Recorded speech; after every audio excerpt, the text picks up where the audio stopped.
Guys, ako po si Toby. Ayan po ako ngayon. Nag-aantay po kasi ako ng aming lunch. Niluluto pa ni nanay. Ayan guys, makulit po ako guys. I'm so playful guys. Ayan, talk to the guys, dali. Toby, tingin dito ah. Hi guys. Cha.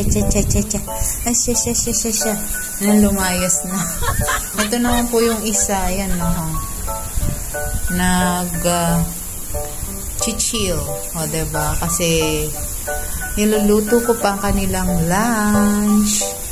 Yan. Hello guys. I'm Pochi guys. Kumusta kayo? Have a nice day ahead guys.